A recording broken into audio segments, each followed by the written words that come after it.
The Rude Awakening Show on demand.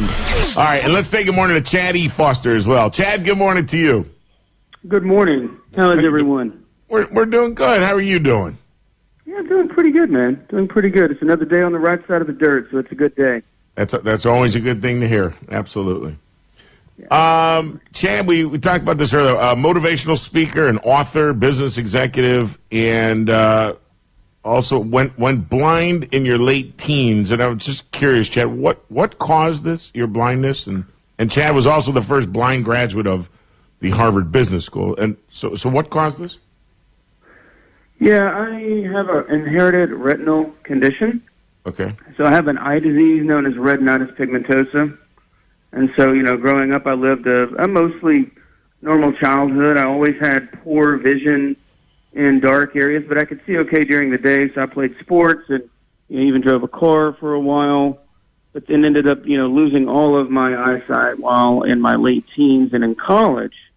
And, ended up, I'm actually happier now and I'm more successful now than when I could see. And so that's why I sort of reached my inflection point a few years ago when I discovered that, I've got an opportunity to help people with the journey that I've been on. And sort of I've been looking in the rearview mirror to figure out what got me over the hump, because it was obviously a difficult period when it happened. And so, since I was asked to deliver a graduation talk when I was at Harvard, right, that's when I realized that I have an opportunity to help people, and then moved one of the guys in the audience to commission an opera inspired by my life story, and it's moved me. It's moved me to really lean into this and see how I can help folks with it. And so now going back, so what is it about your parents you feel because you've overcome this that you're able to help people? Is that what you're saying? Well, I feel like because I'm happier now and I'm more successful now than when I could see. So I've learned firsthand what resilience is and what it is not. I'm a better person because of my blindness, not in spite of my blindness. It's forced me to really reevaluate, what is happiness and what are success and how do we get what we want out of life in a way that keeps us true to ourselves. So because I've learned those things, that's why I give keynotes, and I'm currently writing a book that's going to be out next year. So it's while I'm pursuing all of those things to try and help folks. So I'll just ask you, because you had the answer. What is happiness? When you say that, what is it? Well, happiness is a decision. It's a choice.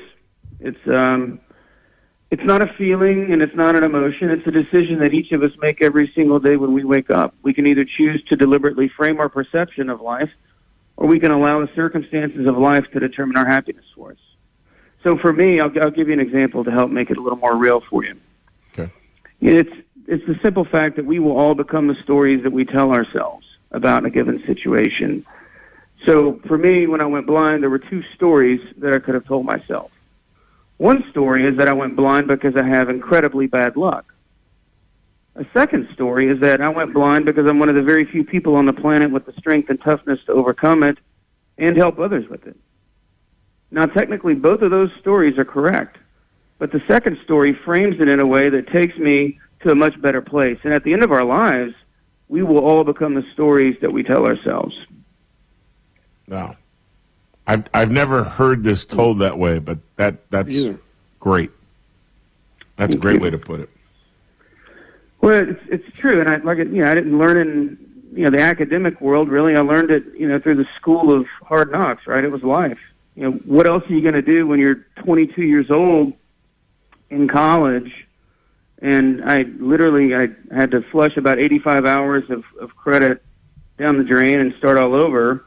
And I couldn't even learn because I couldn't see. I had to relearn how to learn. And, fortunately, there were computers and I could learn how to use a computer and that sort of thing. But it was, look, just to be real with you guys, I didn't just pop out the other side and everything was okay, right? It wasn't like that at all. And I go into much more detail in this in my book. There were some dark times, right? It took me at least, 2 years to get through those. But what I'm doing now is I'm sort of looking in hindsight, saying, all right, what is it that really got me over? Because in that moment, you're trying to make it through each day, struggling, trying to make it through each day. And so with this now, what I'm trying to do is make it really digestible, easy to understand. What is it that got me through it? Because it wasn't so clear to me 20 years ago. Now it's clear to me. Back then, it was not clear to me.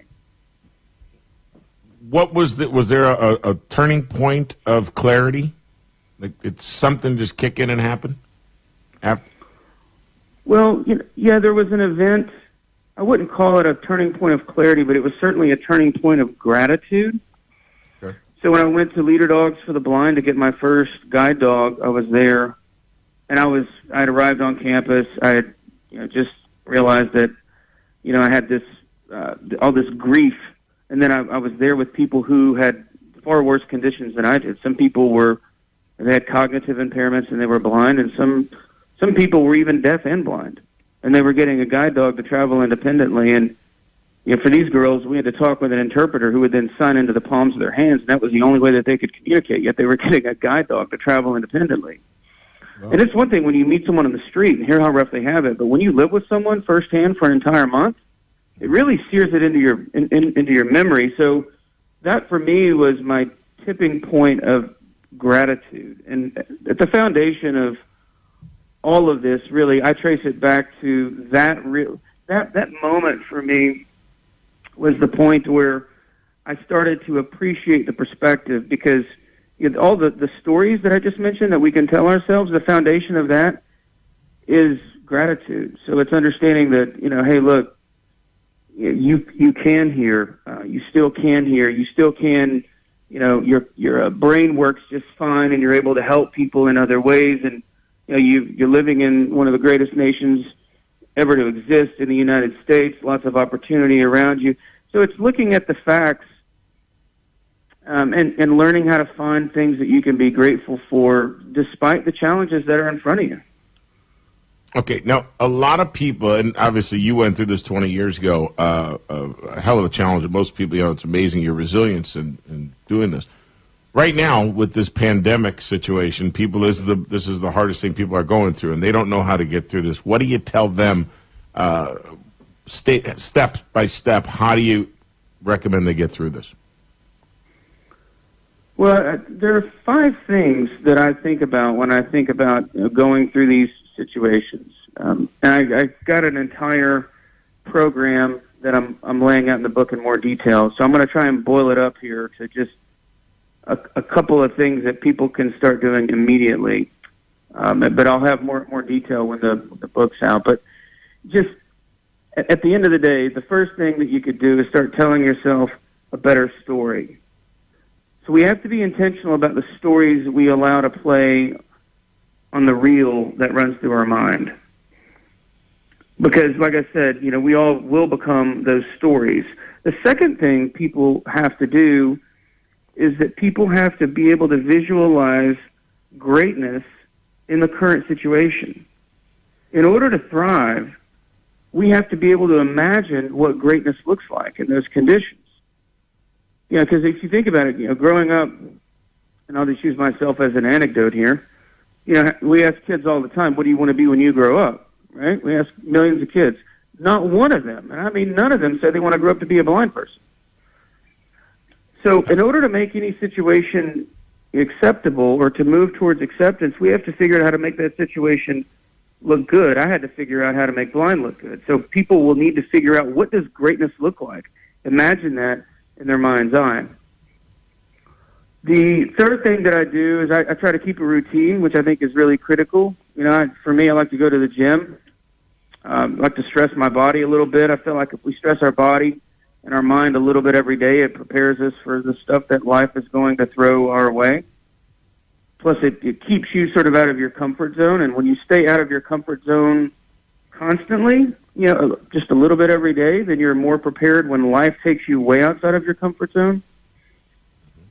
The fourth tool that I like to use a lot is humor. So, I like to use a lot of blind jokes. I'm the first person to try and make light of the situation, not to try and, imply that it's not serious. It's just people think clearer and better when there's levity in the situation. So I like to use it as a way to disarm things, because at the end of the day, right, for me at least, humor is a very, very important part of my life. and it makes harder messages easier to consume. And then the fifth thing, and possibly the most important thing here, is we have to find meaning, purpose. Because what purpose will do for all of us is it takes our focus away from ourselves and puts it on other people. How can we help other people?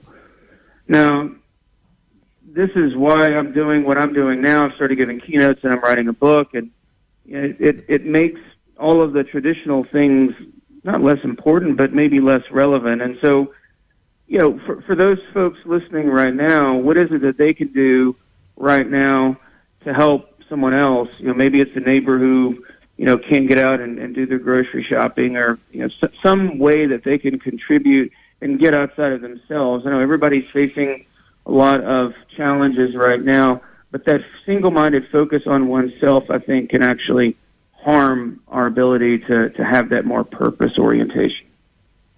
Got it. Chad, when's your book? And the book, again, we're speaking with Chad Foster. The book is called How to Be Resilient, 5 Secrets to Mental Toughness. When does the book come out? Well, the title of the book is going to be Blind Ambition. Okay. And the subtitle is going to be How to Go from Victim to Visionary. Okay. And it is very much oriented towards building resilience. It's coming out early next year on shelves. So we just finished the manuscript right now in partnership with a major publisher. It's going to take us about 9 months to get it out on shelves, but we should have pre-order pages up and available as early as July. Okay. And give me one more time the title, because I had some wrong information there. What was the title of it again? All right, no problem. It's Blind Ambition. Okay. Well, I'll tell you, I give you a lot of credit. Well, thanks for doing this for everybody, and I give you a lot of credit for what you've overcome. So good for you, man. I appreciate that, man. Thank you. Yeah. Appreciate you having me. Hopefully it helps. And if people want to learn more, they can go to my website, chadefoster.com, and I'm at Chad E. Foster on Twitter. chadefoster.com. Chad, thank you. And really, you are truly a motivation, man. Thanks. Thank you. I appreciate it. Thanks.